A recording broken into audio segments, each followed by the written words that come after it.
할렐루야. 오늘은 하나님 앞에 예배드리는 수요일 저녁입니다. 오늘도 이 예배의 자리에 엎드린 여러분들을 축복합니다.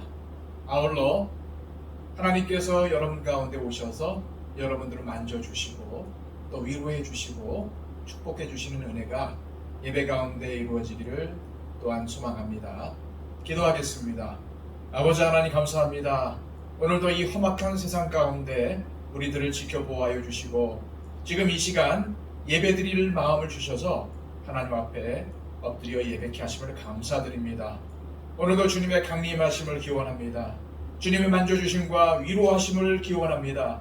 하나님, 상처 입고 지친 우리의 마음과 몸을 붙잡아 주시고 또한 채워주시고 회복시켜 주셔서 이 예배를 통해서 더욱더 하나님께 가까이 나가게 하여 주시고 이 예배를 통해서 하나님을 만나는 은혜가 있게 하여 주시며 이 예배를 통해서 치료와 회복의 은총이 나타나게 하여 주옵소서. 오늘 영과 진리로 하나님 앞에 예배하기를 원합니다. 이 시간 우리의 예배를 받아 주옵소서. 예수 그리스도의 이름으로 기도하옵나이다. 아멘. 다 함께 찬송가 292장 찬양 드립니다.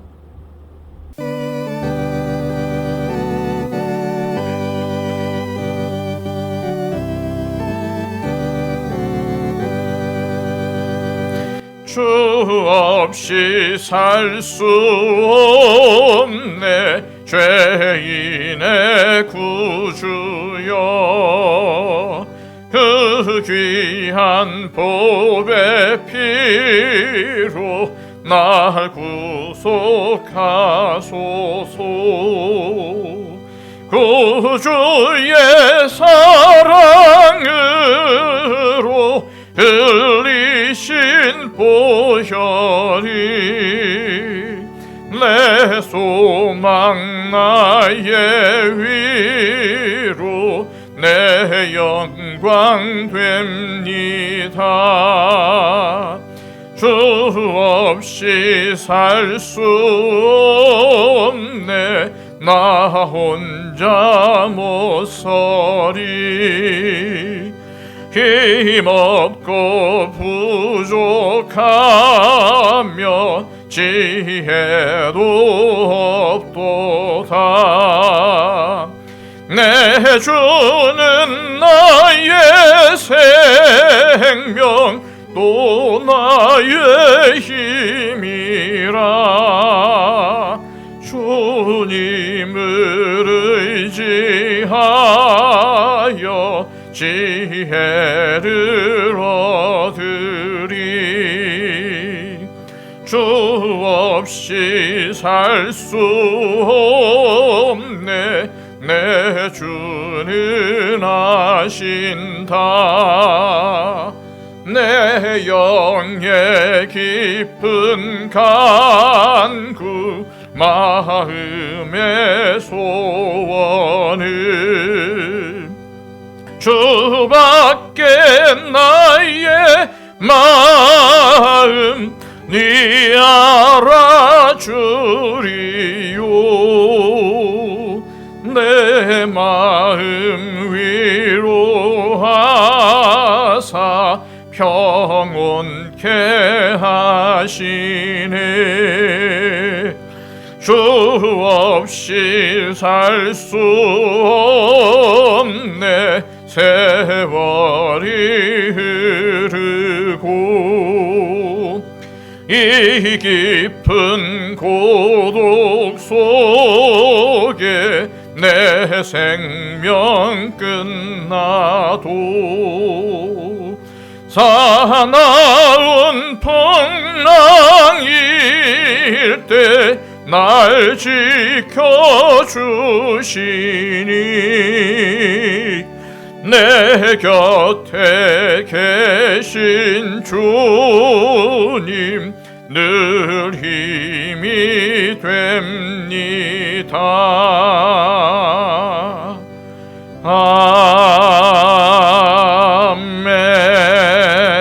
아멘. 두 번째 찬송은 찬송가 298장입니다. 믿음으로 고백하기를 소망합니다.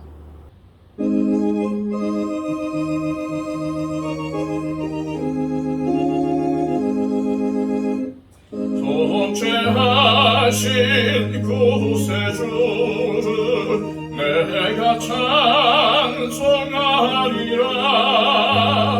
내게 자유 주시려고 주가 고난 당했네.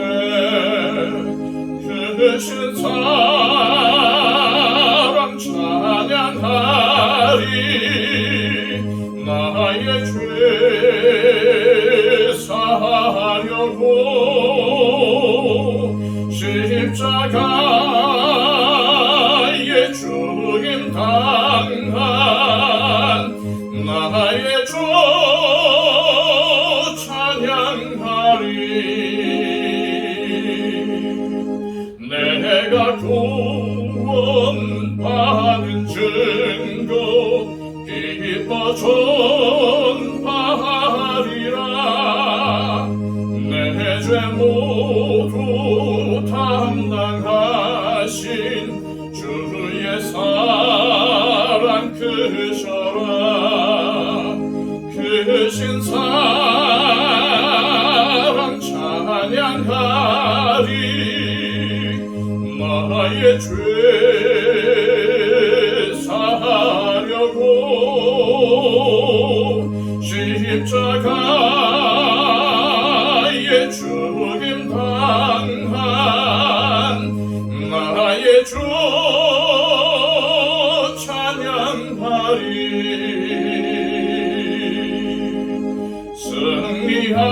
승리하신 구세주를 내가 찬송하리라. 죄와 죽음 지옥 권세 주가 모두 이겼네. 크신 사랑 찬양하리. 나의 죄 사하려고 십자가의 죽임 당한 나의 주 찬양하리.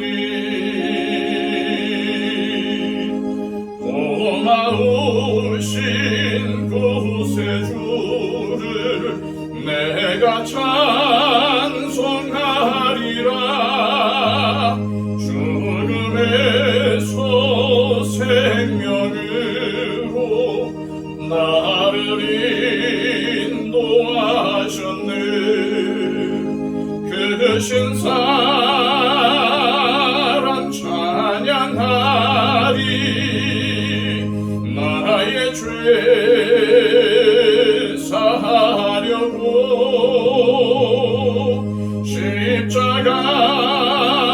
십자가의 죽임 당한 나의 주 찬양하리.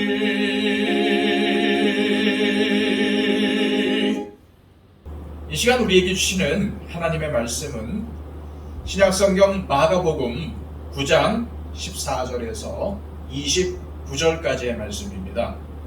신약성경 68쪽입니다. 이에 그들이 제자들에게 와서 보니 큰 무리가 그들을 둘러싸고 서기관들이 그들과 더불어 변론하고 있더라. 온 무리가 곧 예수를 보고 매우 놀라며 달려와 문안하거늘 예수께서 물으시되 너희가 무엇을 그들과 변론하느냐?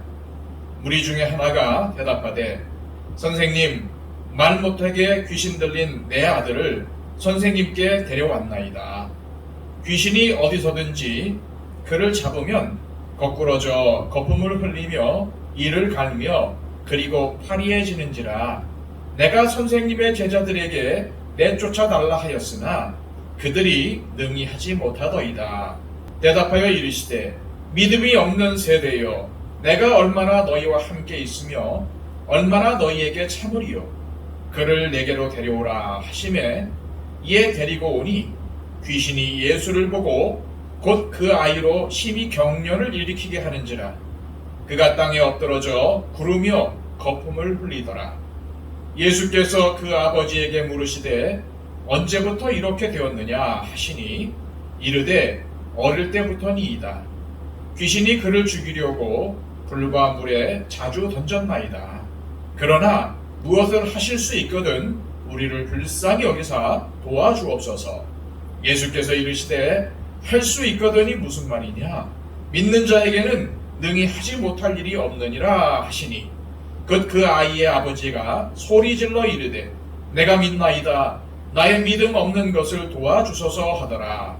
예수께서 무리가 달려와 모이는 것을 보시고 그 더러운 귀신을 꾸짖어 이르시되 말 못하고 못 듣는 귀신아, 내가 네게 명하노니 그 아이에게서 나오고 다시 들어가지 말라 하시매 귀신이 소리지르며 아이로 심히 경련을 일으키게 하고 나가니 그 아이가 죽은 것 같이 되어 많은 사람들이 말하기를 죽었다 하나 예수께서 그 손을 잡아 일으키시니 이에 일어서니라. 집에 들어가심에 제자들이 조용히 묻자오되 우리는 어찌하여 능히 그 귀신을 쫓아내지 못하였나이까? 이르시되 기도 외에 다른 것으로는 이런 종류가 나갈 수 없느니라 하시니라. 아멘. 인터넷 서점에 들어가서 불가능이라는 단어로 검색을 해봤더니 여러 책들이 나왔습니다. 대충 이런 제목들입니다.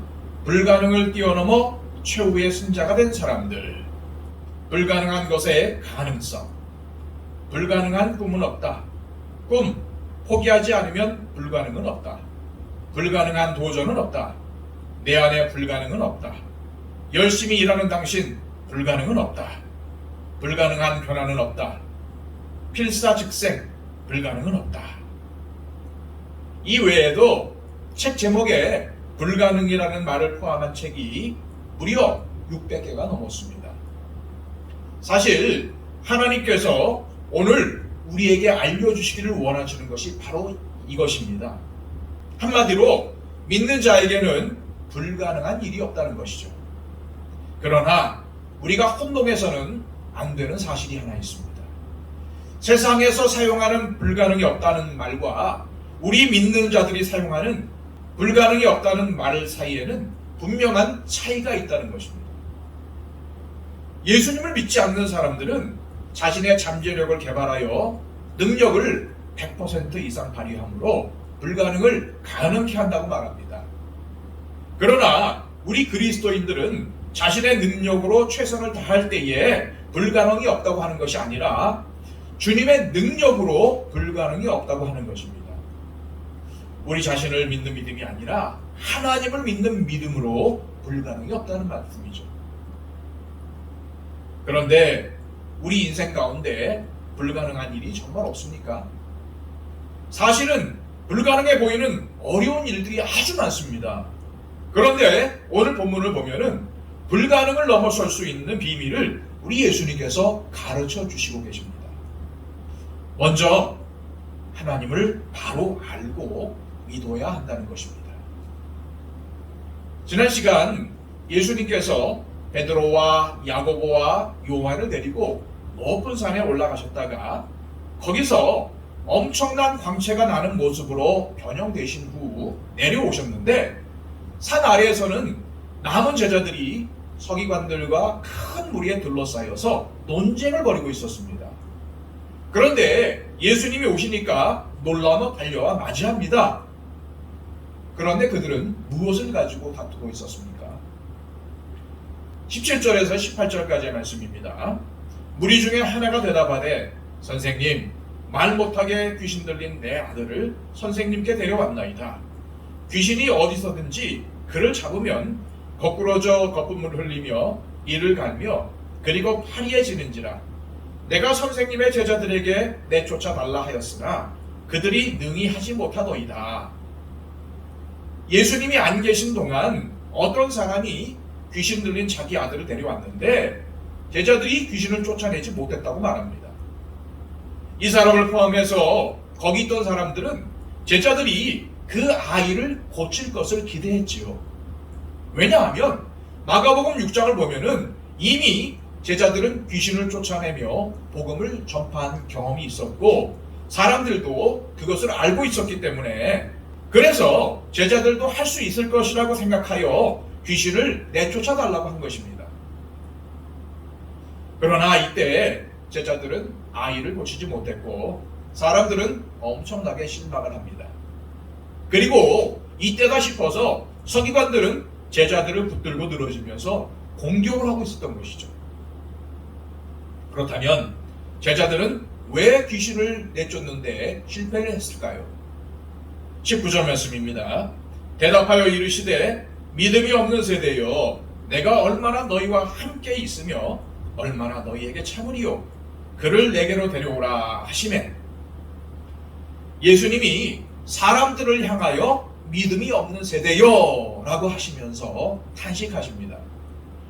나중에 제자들이 따로 예수님을 찾아와서 자기들은 왜 귀신을 쫓아내지 못했느냐라고 물었을 때에 같은 사건을 기록한 마태복음 17장을 보면은 예수님은 제자들의 믿음이 작은 까닭이라고 하십니다.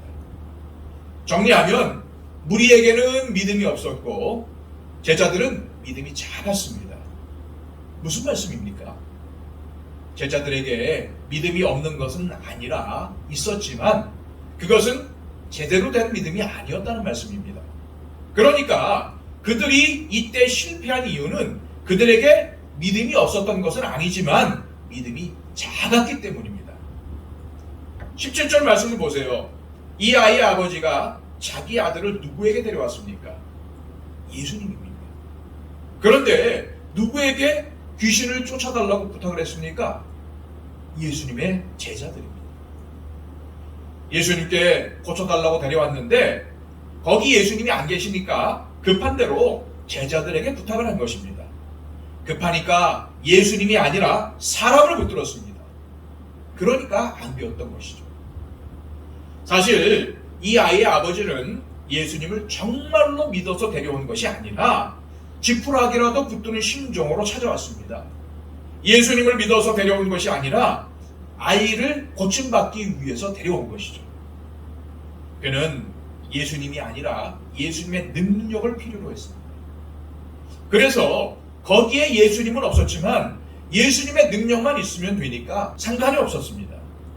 병을 고치고 귀신을 내쫓는 능력이 제자들에게도 있었으니까 예수님이 없어도 제자들을 의지했습니다. 그러나 예수님은 아니라고 하십니다. 분명히 내게로 데려오라 라고 하십니다. 우리는 무엇이든지 주님께 데려와야 합니다. 어떤 문제이든 주님께 가지고 가야 합니다. 주님께 가지고 가지 않고 비슷해 보이는 다른 데로 가거나 주님을 인격적으로 믿고 따르는 것이 아니라 그 보이는 현상이나 능력만 따르면 믿음이 없는 세대가 되는 것이죠. 여기서 우리가 알 수 있는 것은 믿는다고 할 때 믿는 그 자체도 중요하지만 더욱 중요한 것은 누구를 믿느냐는 것입니다. 이단들은 열심히 믿지만 믿는 대상이 잘못되었죠. 이단들이 얼마나 열심히 있는지 모릅니다. 어느 정도인가 하면 제가 부목사로 신고하는 교회에 잘못된 교회에 다니는 사람들을 전도한다는 명목으로 이단을 믿는 사람들이 찾아온 적이 있었습니다.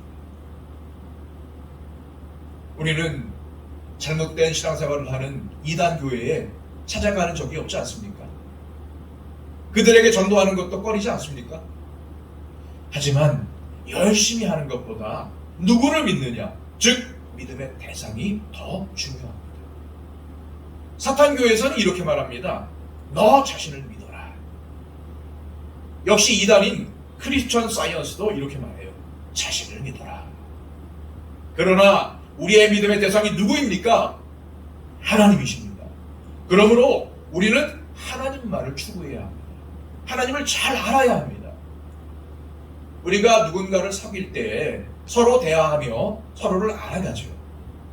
마찬가지로 우리가 하나님 말을 추구해야지 어떤 능력이나 기적만을 쫓으면 그것은 왜곡된 신앙입니다. 우리가 불가능을 넘어서는 삶을 살려면 전능하신 하나님을 바로 알아야 합니다. 이 시대의 선지자라고 불리는 A.W. 토저 목사님은 이런 말을 하셨어요. 하나님이 어떤 분인가 하는 생각을 했을 때 자신의 마음에 나타나는 하나님의 생각은 대단히 중요하다. 내가 어떤 하나님을 믿느냐에 따라 곧 나 자신의 신앙 수준이 결정되는 것이다. 우리는 정말 하나님을 아는 지식을 바르게 세워야 합니다. 그 지식이 우리 자신의 생각과 행동을 결정하기 때문이에요. 나는 하나님을 어떠한 분으로 알고 있습니까? 하나님을 광대하고 넓은 분으로 알고 있다면 우리도 넓은 마음을 품을 수 있습니다. 하나님을 사랑이 풍성하시고 자비로우신 분으로 알고 있다면 우리도 남을 사랑할 수 있게 됩니다. 용서하시는 분으로 알고 있다면 우리도 남을 용서하게 됩니다. 하지만 성경에서 말하는 하나님의 모습 가운데 중요한 것 하나가 바로 전능하신 하나님입니다. 하나님께는 모든 것이 가능하다는 구절이 얼마나 많은지 모릅니다. 하나님은 불가능을 가능하도록 만드시는 분이십니다. 능치 못함이 없는 분이십니다. 이 전능하신 하나님을 믿고 그분의 능력을 아는 사람에겐 정말로 능치 못할 일이 없습니다. 둘째로 불가능을 넘어설 수 있는 비결은 바로 믿음입니다. 전능하신 하나님을 바로 믿을 때에 우리는 모든 것이 가능한 삶을 체험하게 됩니다. 예수님은 무리를 향하여 믿음이 없는 세대라고 하셨는데 제자들에게는 믿음이 작다고 하셨습니다. 그런데 믿음이 작다는 것은 무슨 의미일까요? 분명히 이전에 제자들은 귀신을 내쫓는데 성공했습니다. 그런 엄청난 일을 자기가 직접 하게 되니까 제자들은 얼마나 신기하면서도 신이 났겠습니까? 제자들이 얼마나 엄청난 능력을 행했는지 그들의 선생인 예수님에 대한 소문이 퍼져서 심지어 헤롯은 자기가 죽인 세례 요한이 다시 살아났다고 두려워할 정도였습니다. 제자들은 전도 여행에서 너무 기뻐하며 돌아와 보고합니다. 얼마나 기분이 좋았겠습니까? 그래서 귀신 들린 아이의 아버지가 귀신을 내쫓아달라고 했을 때에도 또 할 수 있을 줄로 알았습니다. 귀신 들린 아이의 아버지가 찾아왔을 때 제자들은 모두 9명이었습니다. 베드로, 야고보, 요한은 제자들 중에서도 대표적인 제자들이었는데 그들은 지금 예수님을 따라가 없는 상태입니다. 그때에 귀신 들린 아이를 데리고 그 아버지가 찾아왔지요. 이 장면을 상상해보면 9명의 제자들은 이 상황에서 아주 신이 났을 것입니다. 전체가 다 있을 때는 항상 베드로가 대표의 역할을 했습니다. 그런데 예수님도 안 계시고 3명도 없는 지금 드디어 우리가 뭔가 보여줄 기회를 잡았다. 베드로만 제자냐? 요한만 제자냐? 야고보만 제자냐? 우리도 할 수 있다. 우리도 병을 고칠 수 있다 라고 생각하고 의기양양하여 고쳐주겠다고 했을 것입니다. 그런데 아주 애를 써도 귀신이 나가지 않습니다. 요즘 말로 생쇼를 해도 아이가 낫지 않습니다. 제자들의 입장에서는 얼마나 당황스럽겠습니까? 그런데 이들은 도대체 왜 안 된 것일까요? 제자들의 문제가 무엇이었습니까? 그것은 그들이 초심을 잃어버렸기 때문입니다. 처음에 예수님이 자기들에게 권세를 주시면서 동네마다 다니면서 복음을 전하라고 하실 때 얼마나 떨렸겠습니까? 얼마나 두려웠겠습니까? 과연 내가 할 수 있을까? 정말 될까?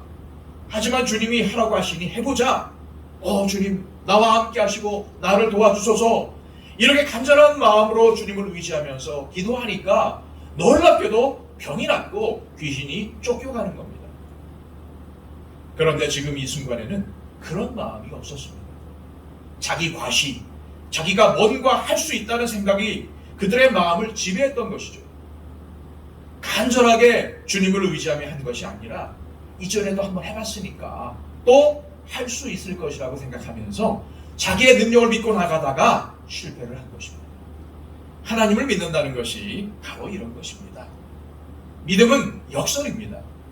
자신이 약하다고 인정하고 고백하며 주님만을 의지할 때에 강하신 주님 때문에 나도 강해집니다.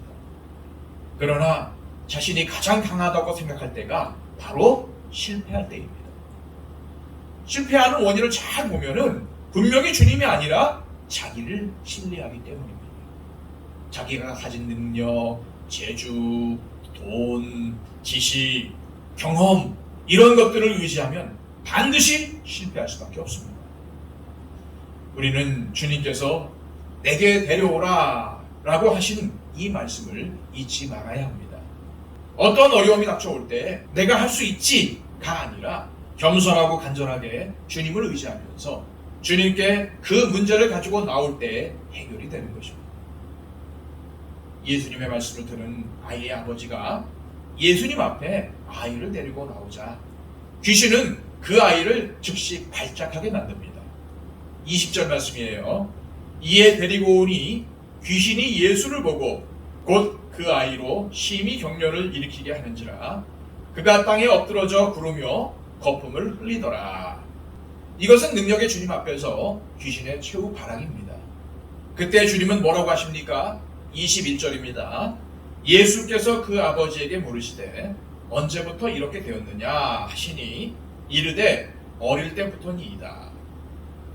지금 아이는 격려를 일으키며 땅에 넘어져 입에는 허연 거품을 물고 눈은 뒤집힌 상태였습니다. 그런데 이러한 상황 속에서도 주님은 너무나도 태연하게 아무런 동요 없이 아이의 아버지에게 언제부터 이랬느냐고 물으십니다. 그러자 어릴 때부터라고 하면서 이런 말을 하죠. 22절입니다. 귀신이 그를 죽이려고 불과 물에 자주 던졌나이다. 그러나 무엇을 하실 수 있거든 우리를 불쌍히 여기사 도와주옵소서. 무엇을 하실 수 있거든 우리를 불쌍히 여기사 도와주옵소서. 왜 이런 말을 하게 되었을까요? 제자들의 무능력 때문에 그들의 선생님인 예수님까지 능력이 의심받게 된 것입니다. 엄청난 능력의 주님이 제자들의 잘못으로 인해 능력이 없는 분처럼 보이게 된 것입니다. 이처럼 우리가 제대로 하지 못하면 남들에게 시비를 걸 여건을 제공할 뿐만 아니라 우리가 믿는 하나님까지 우습게 여김을 당하게 만듭니다. 세상에 소금과 빛으로서 본이 되는 삶을 살며 선을 행해야 하는데 그렇지 못할 때에는 우리가 믿는 주님이 멸시를 당하게 되는 일이 생길 수가 있습니다. 다른 사람들이 우리 때문에 교회에 나올 마음이 없어지게 할 수 있습니다. 사랑하는 여러분, 다른 사람이 나를 보고 내가 믿는 하나님을 자기도 믿고 싶다고 합니까? 아니면 그 반대입니까? 혹시 나를 가리키며 저 사람 때문에 교회 못 가겠다라고 한다면 정말로 불행한 일입니다. 다른 사람 볼 것 없습니다. 영화를 통해 유행어가 되었던 말을 기억해야 합니다. 너나 잘하세요. 그 말 그대로입니다. 정말 내가 잘하면 변화가 일어난다는 사실을 명심해야 합니다. 그런데 예수님은 이 아버지의 말이 마음에 들지 않은 것 같습니다. 그래서 이 사람에게 결정적인 말씀을 하시죠. 23절 말씀입니다. 예수께서 이르시되 할 수 있거든이 무슨 말이냐? 믿는 자에게는 능히 하지 못할 일이 없느니라 하시니. 할 수 있거든이란 말은 만일 할 수 있다면 이란 뜻입니다. 그러니까 예수님은 이 사람에게 만일이라는 말을 왜 쓰느냐라고 하시는 것이죠. 왜냐하면 믿음이 없이는 하나님의 어떠한 역사도 일어날 수가 없기 때문입니다. 할 수 있거든의 믿음은 되면 좋고 안 되어도 할 수 없다는 자세입니다. 진심으로 간절히 구하고 받은 줄로 믿는 믿음이 아닙니다. 주님을 진정으로 믿는 것이 아니죠. 그런데 예수님은 하나님 아버지의 능력을 믿기 때문에 안 되는 것이 없는 분이십니다. 그래서 그러한 믿음에 이 아이의 아버지도 초청하고 있습니다. 그러자 그는 생각을 바꾸어 이렇게 외칩니다. 24절입니다. 곧 그 아이의 아버지가 소리를 질러 이르되 내가 믿나이다. 나의 믿음 없는 것을 도와주소서 하더라. 믿는데 믿음 없는 것을 도와달라? 그런데 이것이 사실은 위대한 기도입니다. 그때 어떤 일이 벌어집니까? 25절에서 27절까지의 말씀이에요. 예수께서 무리가 달려와 모이는 것을 보시고 그 더러운 귀신을 꾸짖어 이르시되 말 못하고 못 듣는 귀신아, 내가 네게 명하노니 그 아이에게서 나오고 다시 들어가지 말라 하시매 귀신이 소리 지르며 아이로 심히 격려를 일으키게 하고 나가니 그 아이가 죽은 것 같이 되어 많은 사람이 말하기를 죽었다 하나 예수께서 그 손을 잡아 일으키시니 이에 일어서니라. 아멘. 그렇습니다. 주님을 믿어야 기적이 일어납니다. 기적을 말한다고 해서 기적이 일어나는 것이 아니라 주님을 바라고 믿어야 합니다. 의심하는 마음으로는 아무리 구해봤자 받지를 못합니다. 나의 믿음 때문에 나의 문제가 또 내가 사랑하는 사람의 문제가 해결될 수 있습니다. 불가능을 넘어서는 세 번째 비결은 기도입니다. 귀신을 쫓아내지 못해 완전히 자존심을 구긴 9명의 제자들은 예수님과 따로 있을 때에 왜 자신들은 귀신을 쫓아내지 못했는지를 여쭤봅니다. 그때 예수님은 이렇게 말씀하셨죠. 기도 외에 다른 것으로는 이런 종류가 나갈 수 없느니라.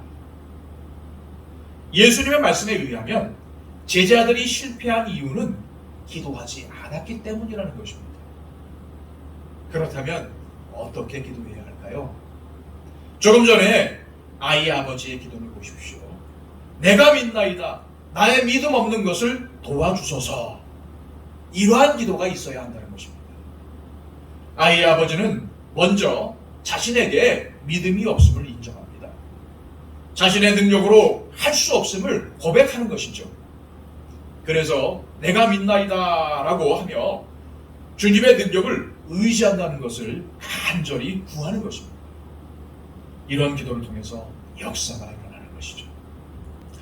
하비스트 크리스천 펠로우십 교회에 그렉 로리 목사님이 이런 말을 했습니다. 사도행전의 교회들은 회의보다도 기도를 더 많이 했다.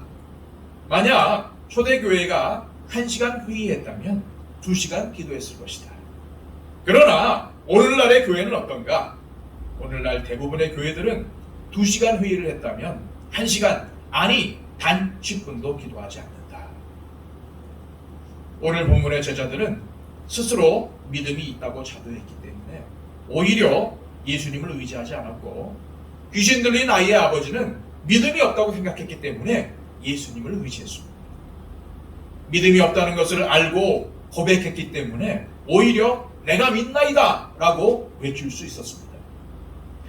사실 제자들이야말로 주님의 이런 말씀을 훨씬 더 많이, 훨씬 더 가까이서 들었습니다. 그러나 그들에게는 이런 믿음이 없었습니다. 왜 그렇습니까? 스스로 믿음이 있다고 자부했기 때문입니다. 이것은 오늘날 우리가 깊이 생각해 보아야 할 문제입니다. 누구나 자기가 믿음이 있다는 것을 은근히 드러내려고 하는 상황에서 자기는 아무것도 할 수 없는 무능한 인간이라는 것을 드러내놓고 고백한다는 것은 위험한 일입니다. 귀신 들린 아이의 아버지가 그런 고백을 했을 때에 제자들은 속으로 그를 비웃었을지도 모릅니다. 그러나 어쩌면 그런 고백을 하지 않았기 때문에 우리의 믿음이 점점 더 가식적으로 되어가고 있는지도 모르겠습니다. 그래서 능력이 나타나지 않는지도 모르겠습니다. 언제부터인가 자기의나 믿음이나 능력을 자랑하는 분위기가 교회 안에 넘치게 되었습니다. 교회가 숫자를 자랑하고 돈을 자랑하고 건물을 자랑하게 되었습니다. 그래서 한 외국 신학자가 한국 교회를 보고 진단을 내리며 이렇게 말을 했습니다.